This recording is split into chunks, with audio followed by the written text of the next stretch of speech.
Hello, I'm Tyrone Montgomery, and this is the first edition of my new video blogging channel, which will be entitled The Scorpio Adventures. I've always considered myself a very creative person who likes to try things, and I was looking for a creative outlet. And one of the things I decided to try recently was photography. So in doing that, I had to make a decision on buying a video and blogging camera. The first thing I looked at was a Nikon P500. It was a nice camera. It had some decent reviews, a little small on the side, but as I looked at it, I found that it was lacking some of the things I was looking for as I continued to read up on cameras. So I started to read articles in various magazines, camera magazines, CNET magazines, and articles about cameras. I also watched several YouTube videos about top 10 cameras, in particular bridge cameras, the last 3 or 4 years. And first thing I decided was a bridge camera. And what a bridge camera is, it is the camera that is in between that small snap and shoot and that large full DSLR digital camera. And the major difference is in a bridge camera, the lens is fixed and attached, and it does have great zoom and in some cases a super zoom. So the camera I chose was a Panic FZ1000 Lumix.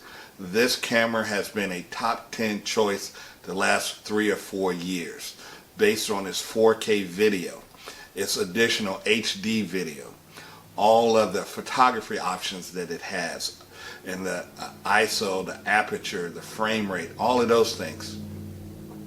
And so I chose this Panasonic camera. And what I did was I went on eBay, I found what I think is a good price on one of these cameras, and I found a great deal because it came with a lot of accessories. And I show that here in a moment, all the accessories that came with this camera. These accessories will allow me to do different things. It came with a tripod, came with extra batteries, light attachments, lens covers, lens hoods, microphone, just a lot of things that would make an entry-level photographer very happy because you now have these things available to you. So this will be my entry into starting to learn photography. And what I will do is each week I'll do a video as I'm learning to adapt and use this Panasonic FZ1000 camera. I do one each week highlighting what I've learned, and then at the end of the video I'll put a montage of the pictures I've taken, perhaps the music. That being said, I'm actually a jack of all trades and do a lot of different things. I'm in archery. I'm an avid PS4 fan, play a lot of video games. I'm a guitar player, and I will do some videos on my amateurish guitar playing. We talked about the camera. I'm a Can-Am Spyder motorcycle rider, and I do some videos on that. And then I'm an avid Invicta watch fan. I have a small collection of watches, and I'm gonna do a video on each of my Invicta watches as well somewhere down the line.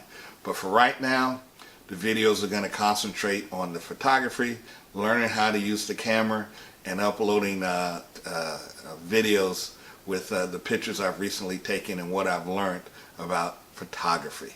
So let's get started with the Scorpio Adventures.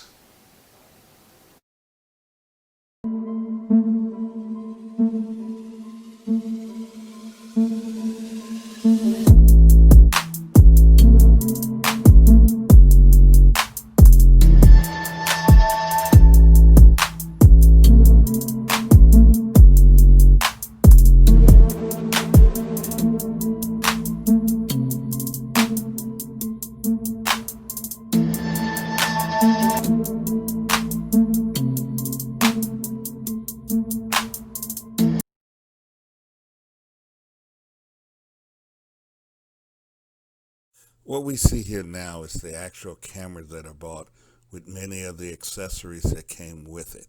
Again, I got this off of eBay, and you see the camera here and some of the light lenses that can give different effects.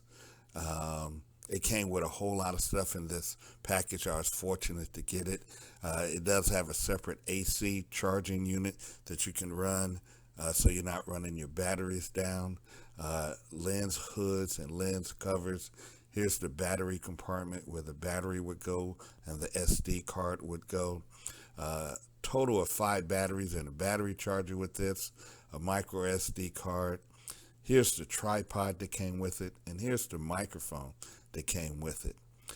It did come with a bag as well, even though I did buy an extra backpack for when I need to take all the gear out with me as well. Here's an article from cameradecision.com that compares the two, and overall the Panasonic was 71 compared to 46 on the Nikon. Here are the specs comparing the two cameras, and as you go through these, you can see why I made the decision to choose the Panasonic over the Nikon camera. As we get further on, the Nikon is smaller than the Panasonic. The Panasonic does have a fully articulated screen, so that when you're using it as a video camera, the screen will rotate around so that you can see yourself. And the sensor in the Panasonic is 4 times larger than that in the Nikon. And that's very important for picture and video quality. That was one of the major decisions for choosing this camera. It will take raw pictures. It will take 4K video. It just has a host of features and benefits that puts it above. There are additional articles that I did use. Here's a 2019 10 best bridge cameras, and on this list the Panasonic came in at number 5. When we look at this list here, it's a 2020. The Panasonic Lumix came in at number 3, right behind another Panasonic camera. And here's a 2020 list where it came in at number 3 on this list. So enjoy the video. It's from my camera.